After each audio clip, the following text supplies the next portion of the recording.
दो साथी गुजरात से आए हुए हैं।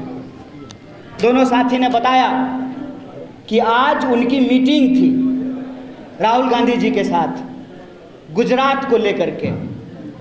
हम लोग रास्ते में आते हुए चर्चा कर रहे थे और एक बात पे हम लोगों की सहमति बनी कि देखो भाई, खाली गुजरात में हराने से काम नहीं चलेगा। जब तक बिहार में भाजपा को पानी नहीं पिलाओगे तब तक मुकम्मल लड़ाई कामयाब नहीं होगी। और ये बात मैं इसलिए कह रहा हूं कि बिहार की धरती ज्ञान की धरती है। भगवान महात्मा बुद्ध को यहीं पे ज्ञान मिला है। बिहार की धरती तपस्या की भूमि है, तप की भूमि है। चाणक्य भी यहाँ पैदा हुए और आप पावापुरी जाकर के देख लीजिए, जैन मुनियों की तपस्या की ये भूमि मानी जाती है। और बिहार की धरती परिश्रम की भूमि है। ज्ञान, तपस्या और परिश्रम की भूमि है बिहार। और जब मैं परिश्रम की बात करता हूं तो आप दशरथ मांझी का नाम याद रखिएगा। एक हथौड़ी और छेनी लेकर के उस इंसान ने पहाड़ काट करके रास्ता बना दिया। यह बिहारी होने का मतलब होता है। बिहार वो भूमि है।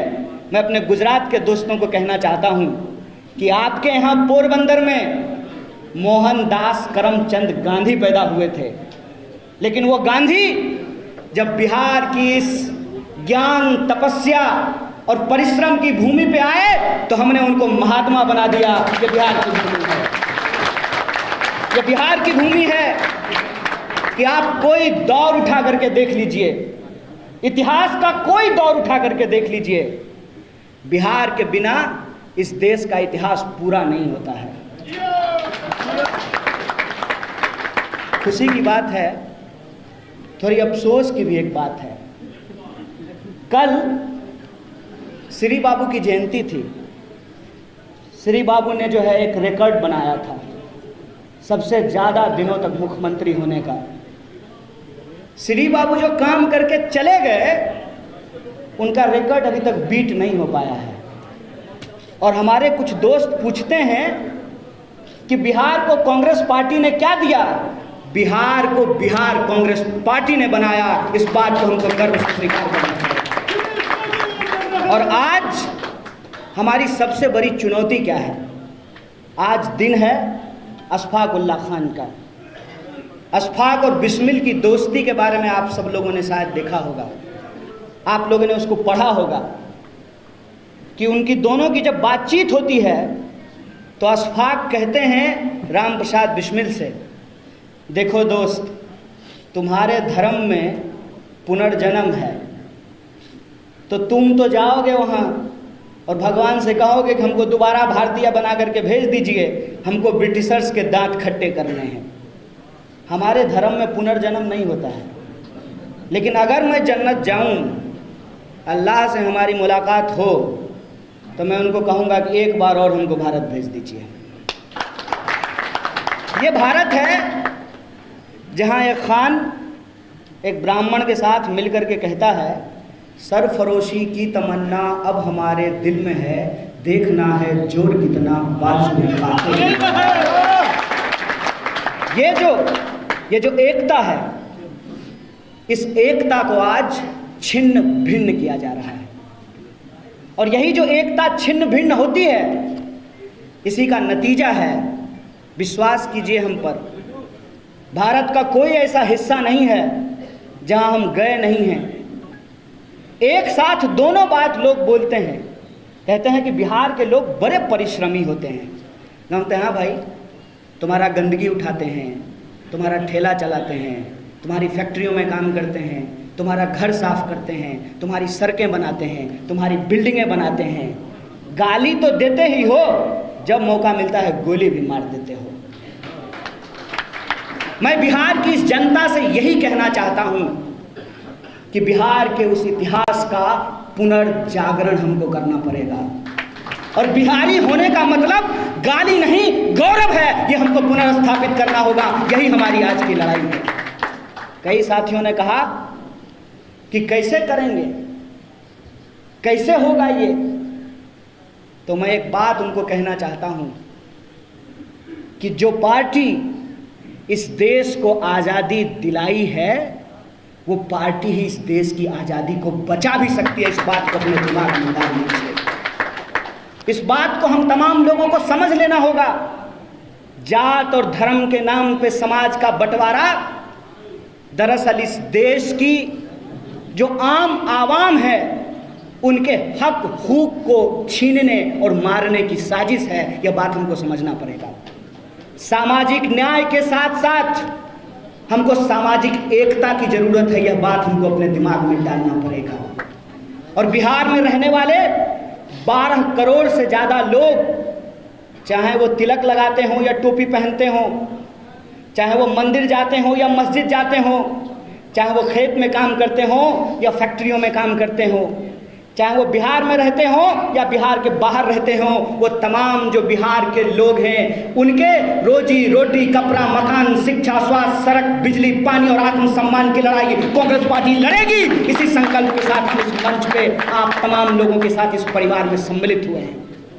एक साथी ने हमको कहा कैसे कीजिएगा, तो हमने कहा अपने दोनों दोस्तों की तरफ इशारा करके कि देखिए हार्दिक की तरफ, देखिए जिग्नेश की तरफ और देखिए हमारी तरफ। कोई पृष्ठभूमि है,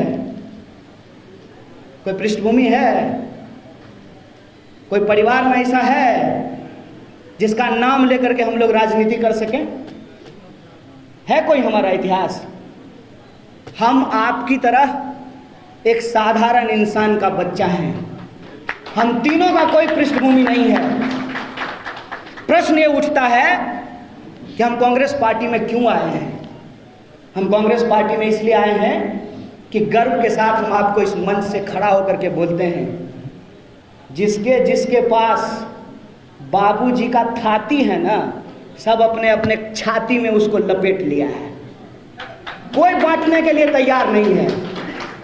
एकमात्र नेता श्री राहुल गांधी, और ये मेरा व्यक्तिगत अनुभव नहीं है, हमारे जैसे पृष्ठभूमि वाले 2 और आंदोलन से निकले हुए नेता यहाँ बैठे हुए, उनसे पूछ लीजिएगा। एकमात्र नेता राहुल गांधी जो हाथ बांह फैला करके हम जैसे पृष्ठभूमि वाले लोगों को गले लगाते हैं। इसलिए हम इस पार्टी में आए हैं। हम इसलिए इस पार्टी में आए हैं कि इस पार्टी में वो सहिष्णुता है। इस पार्टी में वो सहिष्णुता है कि आप जय भीम भी बोल सकते हैं और जय सरदार भी बोल सकते हैं। 2 नेता बैठे हुए हैं, जय सरदार भी बोल सकते हैं, जय भीम भी बोल सकते हैं, जय हिंद भी बोल सकते हैं। ये इस पार्टी की खासियत है। सचमुच अगर आप भारत को समझते हैं तो भारत एक ऐसी भूमि है, इसकी संस्कृति ऐसी है कि हम सबको लेकर के चलते हैं। इसीलिए तो कहते हैं कि ये विविधता में एकता वाला देश है। और उस विविधता को अपने आप में अगर कोई समेट करके चल सकता है, वो बगीचा, वो बगिया कोई है तो वो कांग्रेस पार्टी है, जहां हर रंग के फूल खिल सकते हैं। इस गुलदस्ते में हर रंग का फूल खिल सकता है। इसीलिए हमारी ये समझदारी है कि अगर इस देश में लोकतंत्र के प्रति आपकी चिंता है, अगर आपको सचमुच किसी मरते हुए इंसान को देखकर तरफ होता है, आपको सचमुच लगता है कि हमारा देश झूठों के हाथ में चला गया है, तो सदाकत का मतलब सच्चाई होता है। आइए हमारे साथ हाथ मिलाइए, ये वो वक्त है कि मिलकर के इसके खिलाफ लड़ा जाए। बिल्कुल साफ समझ है, कोई इफ बट नहीं है, कोई तू मैं नहीं है, बिल्कुल सीधी बात है। जो भाजपा से लड़ना चाहते हैं वो कांग्रेस पार्टी के साथ होंगे, और जो कौन सतली पुताव कना करना चाहते हैं वो यही गुनागणित करेंगे। राष्ट्र कवि दिनकर ने एक बात कही है, दो न्याय अगर तो आधा दो, उसमें भी यदि बाधा हो तो दे दो केवल 5 ग्राम, रखो अपनी धरती तमाम। हम पार्टी के तौर पर सिर्फ अपने हक की बात कर रहे हैं। और दुख की बात यह है कि एक पढ़ा लिखा इंसान लठैत की भाषा बोलता है। और हमारे प्रभारी के बारे में उनको मालूम नहीं है कि ये कौन है। ये जो आपके बीच में बैठे हुए इंसान हैं, मैं इनके बारे में आपको बताता हूं कि अगर इनके जैसे लोग कांग्रेस पार्टी में नहीं होते तो हमारे और जिग्नेश जैसे लोगों को कांग्रेस पार्टी में आने का हिम्मत नहीं होता है। ये वो इंसान हैं जिनके चलते वेदांता का 50,000 करोड़, सुनना बैठा लीजिएगा संबित पात्रा की तरह, 50,000 करोड़ का प्रोजेक्ट बंद कर दिया कांग्रेस पार्टी के शीर्ष नेतृत्व ने आदिवासियों के हक और अधिकार के लिए। और ये जिनके प्रवक्ता इनके खिलाफ बोल रहे हैं, मैं उनसे कहता हूं कि अपने आका से जाकर के पूछिएगा ड्राइंग रूम में कि भक्त चरण दास कौन है, पूछिएगा उनको कि कौन है। समाजवादी आंदोलन के रीढ़ चंद्रशेखर जी की सरकार में ये मंत्री रहे हैं। किसी के लिए कुर्सी कुर्सी बड़ा खेला होगा, लेकिन मैं आज भी कहता हूं ये भारत है, बेईमान लोग यहाँ पे होंगे, लेकिन ये धरती आज भी त्याग, तपस्या और ईमानदारी से चल रही है। इस पे भरोसा रखिए। मैं आपको कहता हूं कि अपने लिए इस बात पे भरोसा रखिए, और इस बात के लिए भरोसा रखिए कि कोई भी चीज ऐसे नहीं मिलती है भाई साहब। ऐसे ही सबका वोट बराबर हो गया है।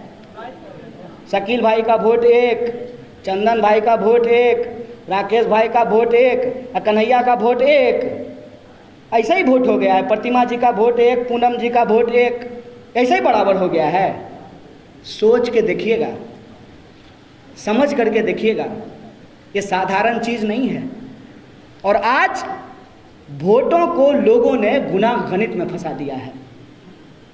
वोटों के गुना गणित से ऊपर उठ करके हमको बिहार के मुस्तकबिल के बारे में सोचना पड़ेगा। इसलिए आज हम इस धरती पर आए हैं।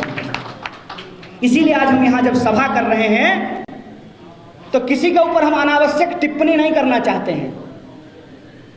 जनता के अदालत में जनता के सवालों को लेकर सिर्फ चुनाव में नहीं, चुनाव से पहले भी और चुनाव के बाद भी उनके दुख दर्द में, उनकी न्याय, एकता और बड़ाव की लड़ाई में जो शामिल होगा वही उसका नेतृत्व करेगा। ये बिहार की जनता को चुनना पड़ेगा। जो लोग चुनाव को समीकरण बना दिए हैं उनसे हम एक सवाल पूछना चाहते हैं। कोरोना का बीमारी जात पूछ करके हो रहा था, नहीं नहीं नहीं नहीं, ये जो है पंडित जी का लड़का है इसको को नहीं होते हैं, नहीं नहीं नहीं, ये तो जो है दलित है इसको हो जाते हैं। जात पूछ करके कोरोना होता है। डेंगू का मच्छर आपके कान के पास आता है, पहले आपका उपनाम पूछता है, बताओ कौन जात हो, कौन जात, उसके बाद काटता है। कब तक पूर्वक बनाइएगा जी, कब तक पूर्वक बनाइएगा। अब कांग्रेस पार्टी नहीं है सत्ता में, बिहार की सत्ता में कांग्रेस पार्टी नहीं है। कांग्रेस पार्टी से जिन लोगों ने सत्ता छीनी थी, बिहार की जनता जब उनके घर पे जाते हैं लोग वोट मांगने के लिए, तो पूछे ना कि बताओ क्या दिए हो हमको 30 साल में। ये सवाल मुझे पूछना चाहिए, नहीं पूछना चाहिए। खाली आत्मसम्मान होता है, खाली आत्मसम्मान होता है। माथा पर टोकरी लेकर के जाएंगे नौकरी करने के लिए, तो मन होगा तो 2 रुपया जो है हमारा श्रम हमको देगा, और मन होगा तो हमको गाली देगा। देखिए कश्मीर में गोली दे रहा है, कौन लेगा इसकी जिम्मेवारी भाई। इलाज कराने के लिए बाहर जाएं, पढ़ने के लिए बाहर जाएं, रोजगार के लिए बाहर जाएं, और वोट देने के लिए, आप वोट लेने के लिए आप हमारे घर में आइएगा। बोलिए इनको झाड़ू मार करके भगाना चाहिए, नहीं भगाना चाहिए। ये सवाल है। इसीलिए मैं बिहार के नौजवानों से खास करके ये अपील करना चाहता हूं कि बिना मतलब के किसी दुविधा में मत रहिए। आमने सामने की लड़ाई छिड़ चुकी है। एक तरफ वो लोग हैं जिन्होंने आज़ादी के आंदोलन के दौरान अंग्रेजों के साथ चाय पे चर्चा की थी, एक तरफ हम हैं कि हमारे पुरखों ने इस देश की आज़ादी के लिए अपनी जान गंवाई है। आपको पता है मुझे क्यों नहीं लगता है कि मैं दूसरे परिवार में आया हूँ? मैं पहले भी सदाकत आश्रम आ चुका हूँ। मेरे गांव के, मेरे परिवार के लोग, पूरा का पूरा परिवार सदाकत आश्रम में रहता था। मैं उस भूमि से आता हूँ। अजीब संयोग है कि हमारा ताल्लुक उस परिवार से है कि कांग्रेस पार्टी के शीर्ष नेता रामचरित्र बाबू भी उस घर में पैदा हुए और कम्युनिस्ट पार्टी के भी शीर्ष नेता चंद्रशेखर बाबू उसी घर में पैदा हुए। हम उस गांव से आते हैं। हमको असल में समझ में आती है कि विपक्षी एकता क्या होती है। विपक्षी एकता का मतलब अगर कोई समझ सकता है तो सदाकत आश्रम की भूमि समझ सकती है। इस बात का मैं आपको भरोसा दिलाना चाहता हूं। और दूसरा भरोसा जो मैं आपको दे सकता हूं, देखिए पूर्वा पछिया कुछ हो जाए, कुछ हो जाए, इतना तो मानते हैं ना कि कांग्रेस कभी भाजपा के साथ नहीं जाएगी। बोलिए, खुल के बोलिए, कुछ हो जाए। अरे हो सकता है दो चार को सिंधिया निकल जाए, क्या दिक्कत है? क्या कांग्रेस पार्टी कभी भाजपा के पास जा सकती है? और एक इतिहास और बता देते हैं, सीना ठोक के बोलते हैं, कल से प्रवक्ता जवाब दें कि कांग्रेस पार्टी को छोड़ करके कौन ऐसी पार्टी है जिसने भाजपा के साथ गला नहीं मिलाया है? बोलिए, बोलिए, इस सवाल का जवाब दीजिए। और आखिरी बात बोल करके मैं आपकी बात खत्म करूंगा। मैं बिहार के तमाम वो लोग जिनको बिहारी होने पे गर्व महसूस होता है, बिहार के वो तमाम नौजवान जिनको लगता है कि बिहार का मुस्तकबिल बदलना चाहिए, जब हम जाएं तो लोग सम्मान के साथ कहे कि अरे आइए आइए, आप तो बुद्ध की ज्ञान भूमि से आए हैं, अरे आइए आइए, आप तो चाणक्य की भूमि से आए हैं, अरे आइए आइए, सामाजिक न्याय के बड़े पुरोधा जगदेव प्रसाद और कर्पूरी ठाकुर की भूमि से आए हैं, अरे आइए आइए, आप तो दशरथ मांझी की धरती से आए हैं, अरे आइए आइए, आपके यहाँ तो 1942 के भारत छोड़ो आंदोलन में अंग्रेजों को दांतों तले उंगलियां चबानी पड़ी थी, आप उस क्रांतिकारी धरती से आए हैं। हम नहीं चाहते हैं कि हमारे श्रम के बदले हमको गाली और गोली मिले। इसीलिए मैं आप तमाम नौजवानों से अपील करता हूं कि इस पार्टी के साथ जुड़िए और हम इतिहास बदल करके दिखाएंगे। वह पथ क्या, पथिक कुशलता क्या, जिस पथ में बिखरे सूल न हो, नाविक की धैर्य परीक्षा क्या, जब धाराएं प्रतिकूल न हो। ये मैं आप तमाम लोगों से अपील करने के लिए आया हूं। आज इस देश की आज़ादी अगर खतरे में है तो इस देश की सबसे पुरानी पार्टी जिसने लाखों लोगों की कुर्बानियां देकर इस देश को आज़ाद कराया था, उसकी आज़ादी को भी ये पार्टी बचाएगी। इसी संकल्प के साथ कि मिल करके हम लड़ेंगे, इस संघर्ष को आगे बढ़ाएंगे और इस लड़ाई को हम जरूर जीतेंगे।